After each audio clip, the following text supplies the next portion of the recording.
নমস্কার। গতকাল সন্ধ্যায় পশ্চিমবঙ্গ মধ্যশিক্ষা পর্ষদের মাধ্যমিকের ১০ম শ্রেণীর ১ম সেমিস্টারে আমরা বাংলা ক্লাস করছিলাম। আর সেই ক্লাসটা হলো মতিনন্দীর কণিক উপন্যাস। আর মাধ্যমিক ক্লাস করতে, করতে একজন ছাত্রী আমাকে যে কথাটা আমাকে বলল, "স্যার, ভূগোলের হিমবাহ অধ্যায় থেকে ইয়কুল আমরা বুঝতে পারছি না। এটা একটু বুঝিয়ে দেবেন?" আমি বললাম, "ঠিক আছে। তাহলে আমাকে আগে একটু পড়ে নিতে হবে।" আমি পড়েও নিলাম। নিয়ে সত্যি কথা বলতে কি, বেশ কিছু তথ্য পেলাম ভূগোলের, যেটা আমার খুব ভালো লেগেছে। আর সেই ভালো লাগাটা আমরা আজকে ১০ম শ্রেণীর ১ম সেমিস্টারের ভূগোল সাবজেক্টে এই ক্লাসটি আমরা আজকে ভিডিও আকারে আমার পরমপ্রিয় ছাত্রছাত্রীর উদ্দেশ্যে আমরা নিবেদন করছি। আমরা জানি পৃথিবীর বিখ্যাত যে বরফের দেশগুলি আছে, তার মধ্যে আইসল্যান্ড একটা অন্যতম। আর এই আইসল্যান্ডে মোট ভূমির প্রায় ১১% হিমবাহ দ্বারা আবৃত। এবার আমরা প্রথমে জেনে নেব যে হিমবাহ আসলে কি, অর্থাৎ হিমবাহ কাকে বলে।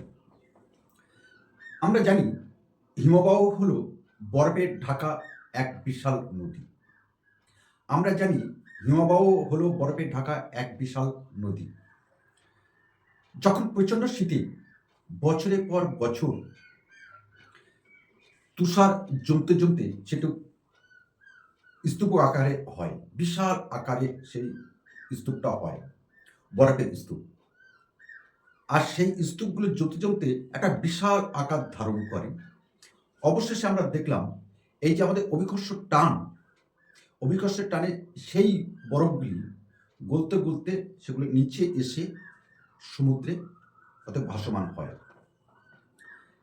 এবং যখন এই ঢালু পথে তারা নিচে নেমে আসছে, নামতে শুরু করে, তখন সেই প্রক্রিয়াকে বা সেই বিষয়টাকে বলা হয় আমাদের হিমবাহ। তাহলে বুঝতেই পেরেছ যে হিমবাহ হলো দীর্ঘদিন ধরে যে বরফের স্তূপ, সেই স্তূপ গলতে গলতে অভিকর্ষের টানে যখন পৃথিবীর দিকে নিচে নেমে আসে, অর্থাৎ গলতে শুরু করে এবং গলতে শুরু করে ধীরে ধীরে নিচে নামতে থাকে, তাকে আমরা বলছি হিমবাহ। এখানে আরেকটা জিনিস আমার খুব ভালো লেগেছে, আমরা পড়েওছিলাম সেই সময়, মনে নেই, তবু গতকাল পড়েও ভালো লাগলো, যে মিঠা পানি। মিঠা পানিটা আসলে কি? আমরা জানি পৃথিবীর শ্রেষ্ঠ মিঠা পানির ভাণ্ডার হলো এই হিমবাহ। পৃথিবীর বৃহত্তম মিঠা পানির ভাণ্ডার হলো এই হিমবাহ। আমরা যার জন্য আজকে এই ক্লাসটা, অর্থাৎ এই ভিডিওটা তৈরি করছি, সেটা হলো ইয়াকুল। ইংরেজিতে বলা হচ্ছে জকুল। এই ইয়াকুলটা কি, আমরা এই হিমবাহের সঙ্গে সম্পর্কযুক্ত, সেটা আমরা জেনে নেব। খুব সাংঘাতিক তথ্য, ২০১৪ সাল, ২০১০ সালের কিছু তথ্য আমরা এই ভিডিওতে তুলে ধরব। আমরা জানি আইসল্যান্ডের কথা প্রথমে বলছিলাম, যে দেশের ১১% বরফে ঢাকা। আর সেখানে ভাতনে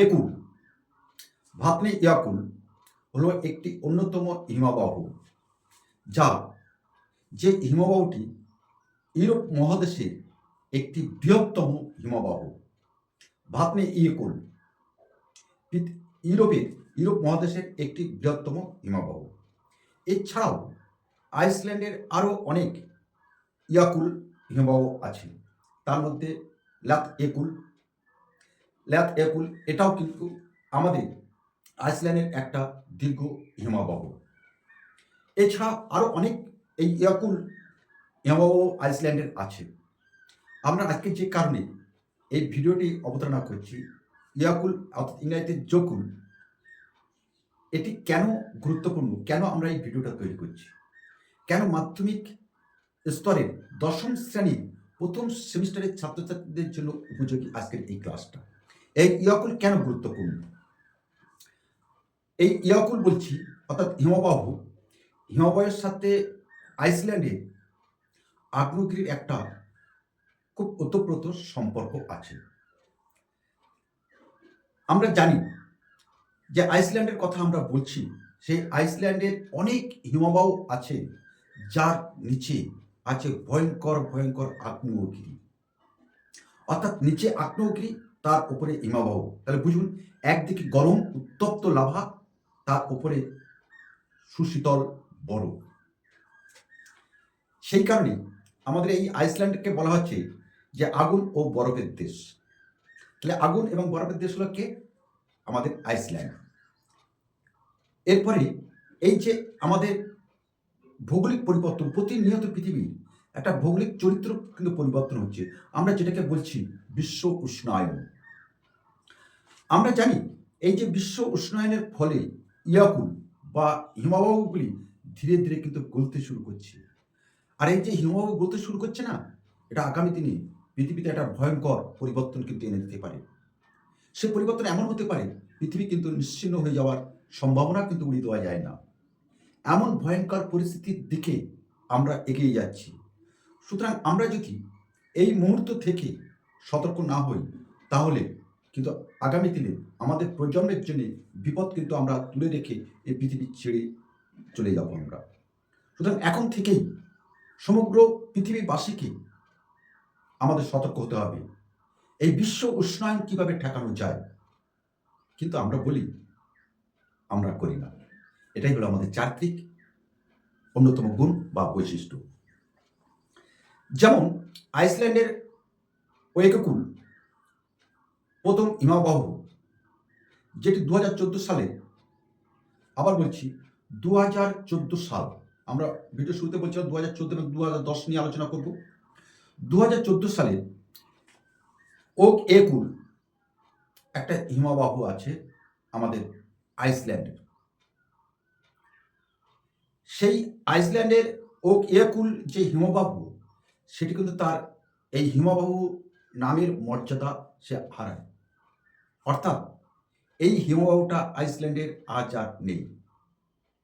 যেটি বরফে ঢাকা ছিল একটা সময়ে, স্তূপ বরফ, সেই বরফ কিন্তু আজকে আইসল্যান্ডের নেই। অর্থাৎ সেই হিমবাহটির নাম হলো ওক একুল, যেটি 2014 সালে তার হিমবাহ পদের মর্যাদা হারায়। কেন হারালো? আমরা বলছি জলবায়ু পরিবর্তন, আমরা বলছি বিশ্ব উষ্ণায়ন। অর্থাৎ আবার অপরদিকে আমরা বলছি এই যে আইসল্যান্ডের 11% ভূমি দখল করে আছে হিমবাহ, এবং তার নিচে আছে আগ্নেয়গিরি, ভয়ঙ্কর ভয়ঙ্কর আগ্নেয়গিরি। আর সেই আগ্নেয়গিরির অগ্নিৎপাতের ফলে আমাদের হিমবাহের যে বরফগুলি, সেগুলো কিন্তু বরফগুলি গলতে থাকছে, এবং অবশ্যই ঢালু পথে ধীরে ধীরে নিচে নেমে তারা সমুদ্র পথে পাড়ি দিচ্ছে। দেওয়ার ফলে সেই হিমবাহ মর্যাদা কিন্তু তার আর থাকছে না। এরূপ ঘটনা ঘটেছে 2014 সালে আইসল্যান্ডে। আমরা 2010 সালের কথা বলব।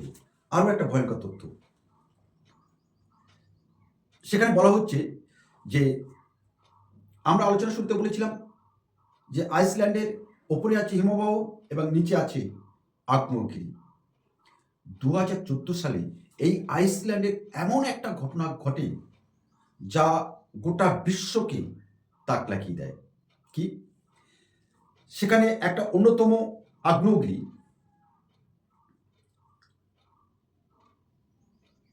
যেটি ইয়াফি ইয়ারকুল একটা হিমবাহ, তার নিচে আগ্নেয়গিরি। যে আগ্নেয়গিরিটা এমনভাবে 2010 সালে অগ্নুৎপাত ঘটে, যার ফলে গোটা বিশ্বে বিমান চলাচল কিন্তু বন্ধ হয়ে যায়। দেখুন, কেন বলছি এটা, যে অগ্নুৎপাত হচ্ছে, আগ্নেয়গিরি যে অগ্নুৎপাত হচ্ছে, কিন্তু সেটা ভূমিতে, আর বিমান চলাচল করবে কিন্তু আমরা ওপরে।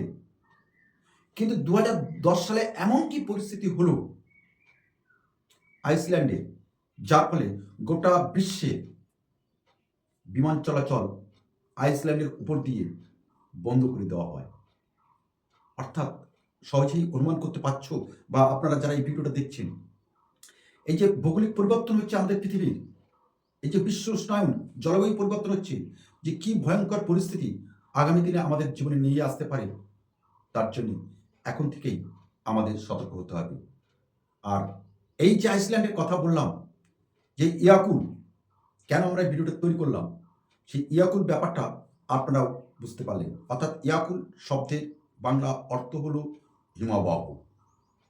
আর সেই হিমবাহের চারিত্রিক বৈশিষ্ট্য নষ্ট হচ্ছে, অবলুপ্ত হচ্ছে। হিমবাহর এই নামটি কোনো কোনো জায়গায় তার চরিত্র হারিয়ে ফেলছে, নেই।